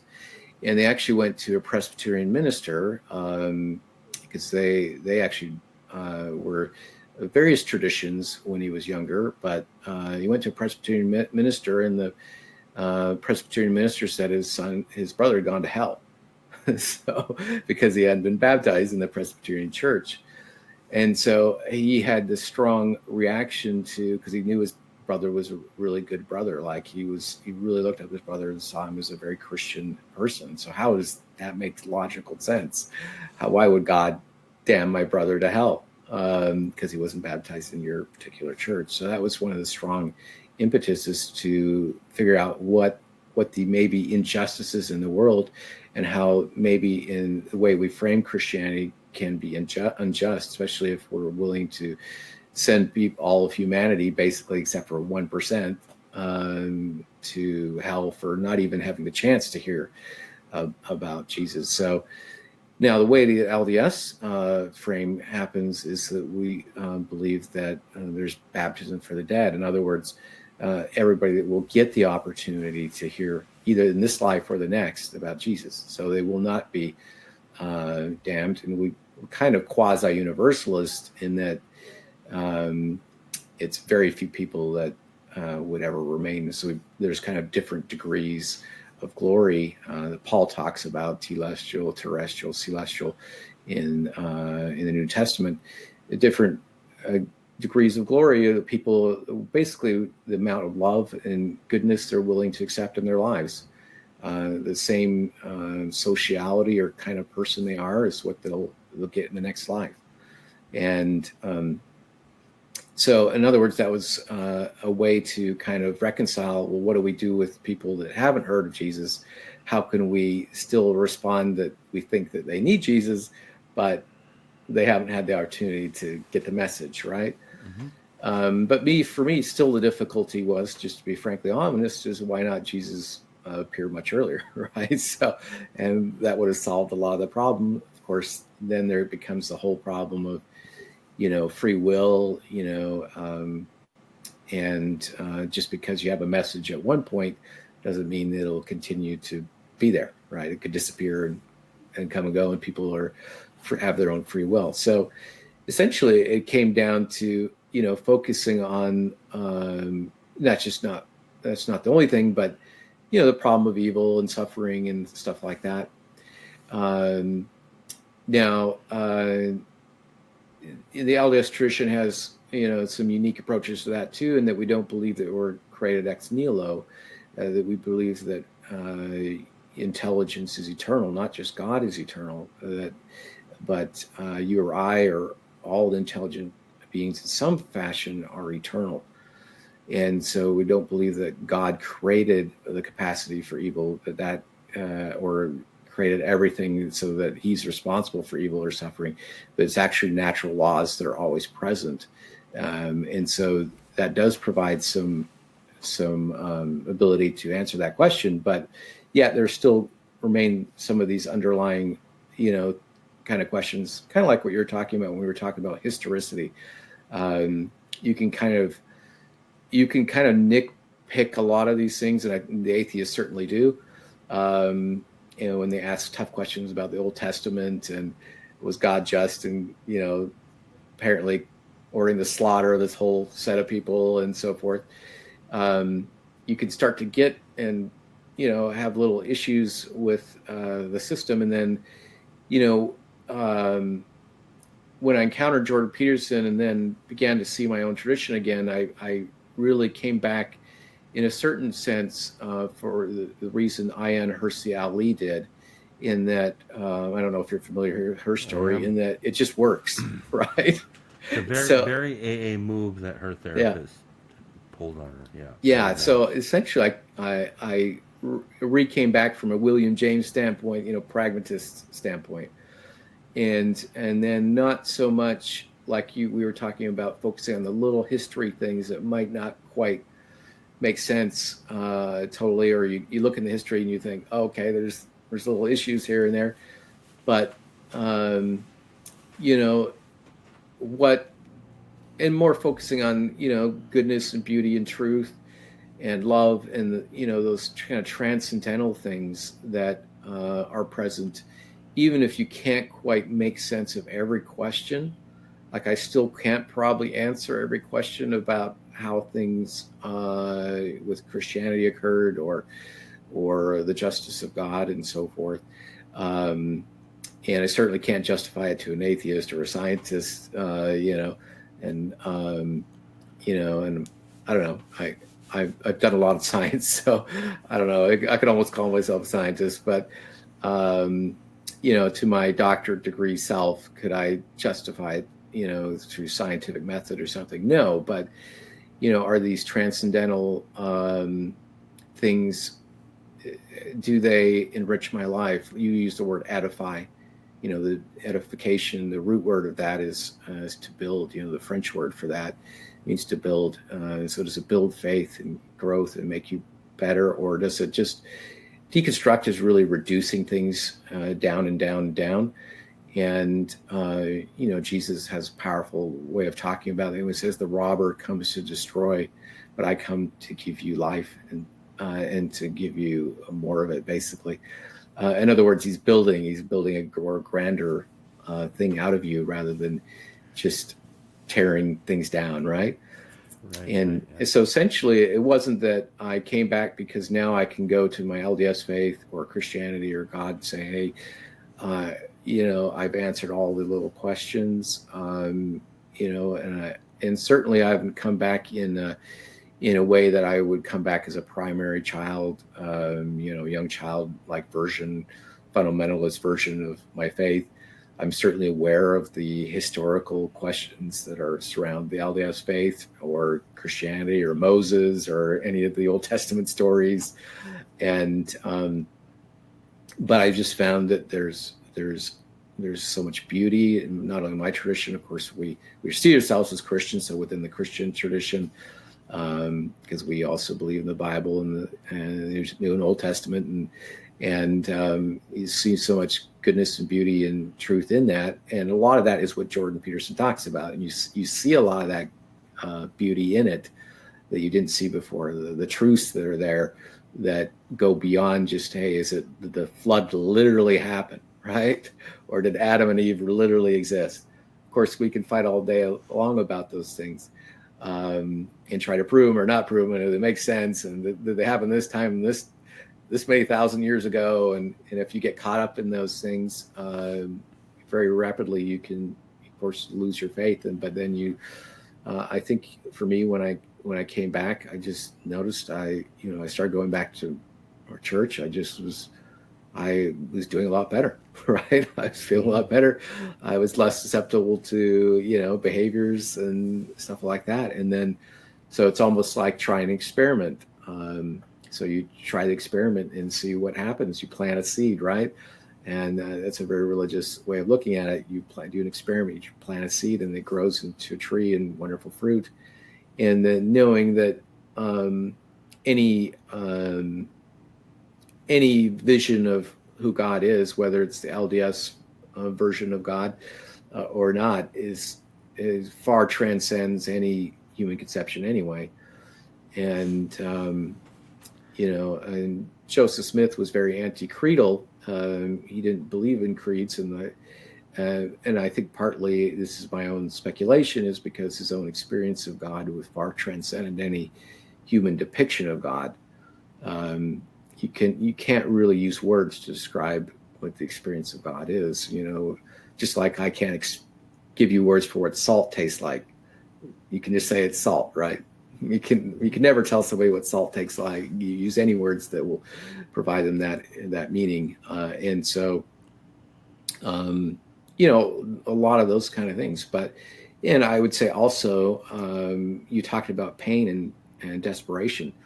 So the nihilistic forests that I waded through are very. I mean, that's some of the when you get in the nihilism and despair phase, that's about as bad as you can get, right? If you don't see any, no matter where it's coming from, whether it's just, hey, you've lacked meaning or purpose and you don't see why you should be continuing on or putting all the effort, you have to sustaining your life and your children and your marriage, then despair is almost the worst thing you can have, of course, and that's where the alcoholic reaches the end of the road, despair, utter despair, that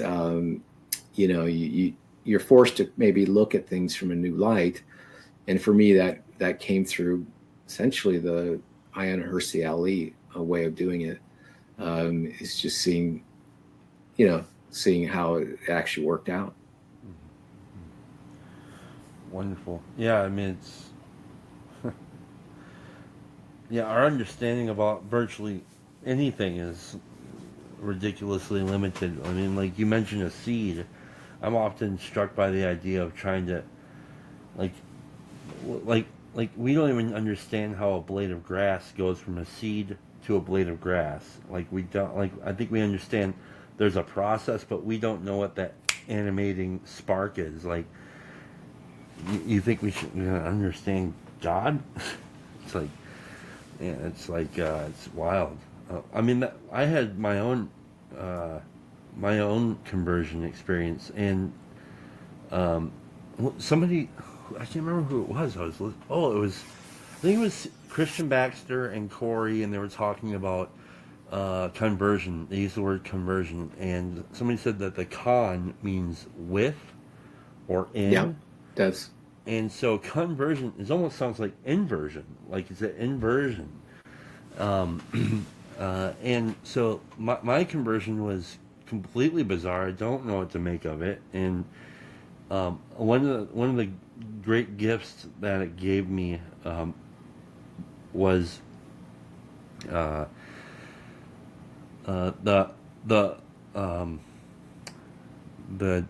intimate knowing of belief was fully present, but the desire for knowledge on the specifics about like all the things you mentioned were like answered but hidden away in a box that I can't find, and that's been a tremendous gift for me. So it's like, yeah, don't worry about it, just go do. And so I don't know if you've heard my story, but my story was I was listening to the Bible, and I got to Mark 5, and they talked about it was the story of Legion, and by the time that I had listened to that story, I had been converted, and that was a tremendously powerful moment. And all of the things that would keep me away from belief, as I then understood it, all had to do with all the kind of facts and logic that required answering before I could surrender my will to something that I was frankly afraid that would dupe me, And so yeah, I'm so grateful that I don't have a desire. Or this desire or need to have a conscious knowing of the answers, like why did the whole Job thing? Well, what about Job's family? Like, why did that have to happen? Doesn't matter. None of my business. Right? Above my pay grade. So yeah, conversion is tremendously, and and also like it is continually expanding. Like after having our first child, and oh my god, like that's just like such a mind-blowing experience. I don't have words for her. I don't have words for explaining or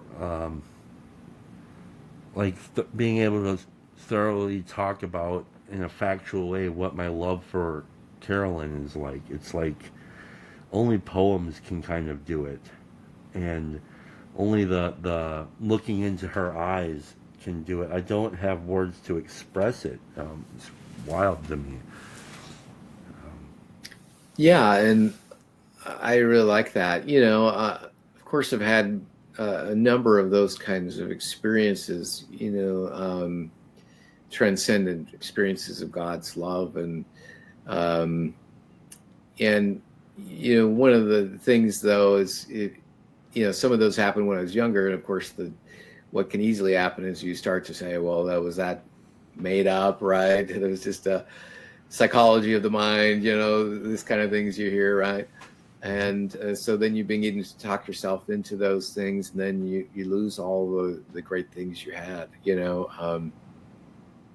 It's kind of like some of the people that you most want around you are some of those people with childlike faith that, hey, they maybe they're just the great people that'll come help you move and do everything for you, and yeah, they're not so worried about figuring out the Garden of Eden, Right. or how many days of God is 1,000 years, and how does that add up to the creation, and so forth. Yeah, the child can do that, and then as your children get older, one of the influences is teaching my children, if they're just left free, like in secular society, and I'm kind of not knowing what I'm about and kind of in this agnostic atheist era, then you get trepidation and fear for your children, because that basically they're just going to go along with whatever's out there, the strongest social influence in the media, whatever ideology is out there, because they'll need meaning and purpose. And so that has been my kids are older, but that you begin to see how they're trapped in these social media bubbles. And one of the pragmatic reasons also was to try to get my children back to church and to get them outside of these things to some degree as much as I can. These days so hard to do, but that they're going to be following whatever trend and whatever meaning or purpose they could find, because we all are going to find some meaning or purpose, something that, hey, will get us up in the morning and we can get excited about, and that's going to be some ideological thing that's the fashion of the day, so a little bit of concern for my kids was, love for your kids, like you have a little one, but someday you'll have that fear as you see these things grab hold of them and worry for them. So Yeah. I totally get that for sure. It's so my return to the LDS faith essentially is just because I saw the unbelievable beauty and goodness there. Of course, I'm also I speak the language of it. There was a guy I came across, Rupert Sheldrake, Mm-hmm. who's and I know a lot of people in the corner know him, and Luke Thompson likes him, and talks about him. But he was very instrumental because he was spent a lot of time in the East, in India and elsewhere. And I came across one story of his that he was visiting with an Indian guru, and the guru, he asked the Indian guru what he should do, and he said, well, you should just go back to your home, to your tradition, and because that's your roots, that's what and so in a way that's the language you speak. You can work within your tradition. All the same elements that I found in Eastern traditions are in my LDS tradition. You just don't notice them, until I, like a lot of people, went the Eastern way, looked through a bunch of that. I even have a Yogananda commentary on the New Testament. So you look through that, and then you come back to yours and you see all with new eyes, a lot of those same elements that were maybe emphasized, in traditional, certainly LDS is kind of similar to other Christian traditions. We're not meditators and stuff like that, but contemplative prayer, and certainly prayer is a form of meditation. Of course, aligning yourself with God, and meditation is really just a focus element. So prayer is that too. It's helping align your focus, right? Get outside yourself, ideally. Unless you're just praying for yourself the whole time, then it's not. But ideally, it should be more about finding out what God's will is and trying to align yourself with His. And so you kind of see a lot of these elements in there, but a lot of it was just plainly, trying to get out of nihilism and finding when I returned to things and wasn't so focused on those pedantic issues that really I don't know if I'll ever get an answer to. So until I like this a lot. Yeah. Yeah, I like this a lot because it's like the kind of well-meaning, misdirected search for answers can be reductionistic to the point where it just kind of like boxes it all in. And like I've seen people do this, they turn away from faith or God because of the problem of evil or something, and then they'll just say, and they'll seemingly turn their faith towards people, where actually a lot of the actual pain and injustice is being dulled out, right? It's like, that's crazy to me sometimes too. And I like the idea of taking the tradition that you're in, like you said, the language you speak, and allowing that to be, seemingly bottomless, and just lean into that.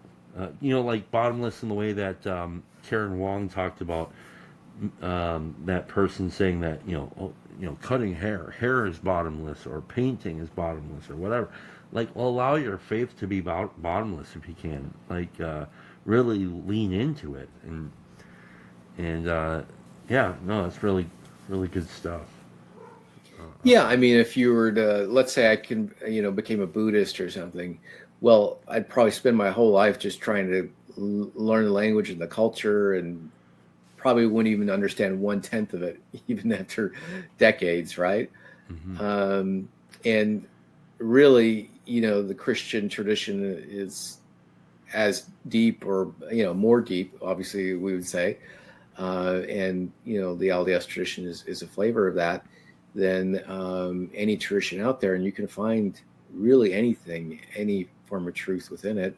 Not that all science truths are within it or anything like that, but in terms of answering the deeper meaning of life, and practices, and you can find it, and you don't have to develop a whole language. You don't have to spend all that time just starting like from a blank slate and pretending like you can just learn all that from scratch. If you try to learn another language, like I've learned French and then Norwegian, you'll never be a native speaker, especially as an adult. Even though I came very close, and a lot of Norwegians say I was very close. Sometimes I couldn't tell if I was from another Scandinavian country. You could never get they're always going to catch you here and there, no matter how long it is, let alone all the cultural and all the other things. So, yeah, that was really, I've watched this story many, many times, just that segment, because that was inspirational, Rupert Sheldrake's experience. And, he went back to the Anglican Church, I think, back in the Church of England. Mm-hmm. And so if you now, it may be different for you, where I guess if you didn't come from a tradition where you're instantiating a tradition so deeply as I was, that obviously you have to pick something and then begin to learn that and go from there. Mm-hmm. And have that conversion experience,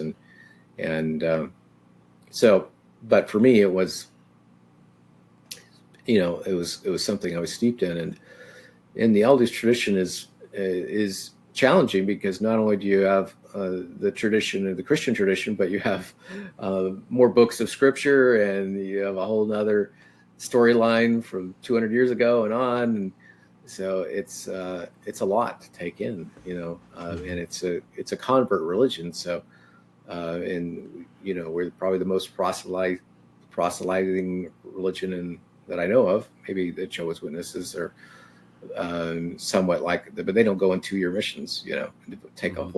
Take 2 years out of your prime of your life to go on a full-time mission. So yeah, I think it's very interesting how this all plays out. And usually you kind of have to have that dark night of the soul. And then, yeah, I kind of said that I encountered my tradition with new eyes. So it's not like I've just gone back and said, I can't, it's not like I can take a pill like in the Matrix and undo it and be put back in the Matrix exactly the same way and just have the childlike faith that I had. And none of those questions as if they just totally I'm not aware of them. Mm-hmm. But what they become is they dramatically recede as to, well, what's the value of those, and how's it actually playing out in my life. Mm-hmm. Wonderful. Well, Adam, it's we're running. We should probably shut it down. But I want to ask you, got anything else you'd like to say before we go? And we should probably do this again because it was really nice talking with you. I really enjoyed it a lot.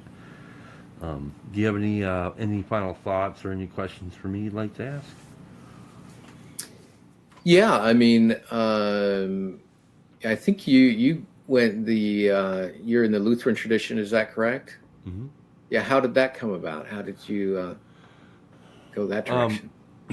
So we, I had this conversion experience, and then I started just kind of going to this, I don't know, non-denom, possibly Baptist, I don't know what it was, church where I had a friend that was going there, and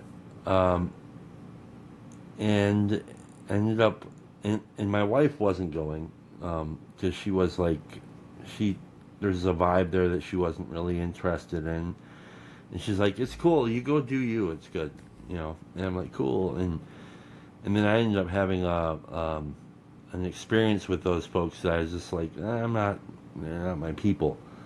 So I left, and then I asked Ann, I said, I don't want to give up on church. I really want to find a place that I can go to church, and I'd like, if you want, I'd like you to be a part of that when you want to do that with me. And she said, yeah, that sounds great. So we started, and she came from, she grew up Catholic, and so we started, and she didn't want to do the Catholic thing. So we started looking around at these different places. We knew what we didn't want. We didn't want kind of the mega type church setup where with the big screens and the band and stuff. It just wasn't something that we were interested in, and she didn't want. She thought that I wouldn't be disciplined enough for Catholicism, and I suspect there's some other reason why she didn't want to do Catholicism. And so we started looking around at these different churches. We did look at an Anglican church, a few of them, and then an Episcopal, and then we decided, we looked at a couple of different Lutheran churches, and we were looking at the ELCA, and I read up on them, and I wasn't really interested. But then I wasn't interested in kind of like the more strict, or kind of like I don't remember which synod. I don't know if it's Missouri or Wisconsin synod. One of those two. Those guys are a little too much, and we found this church that was NALC, which was like kind of like in between. And we went to that church and we really enjoyed it.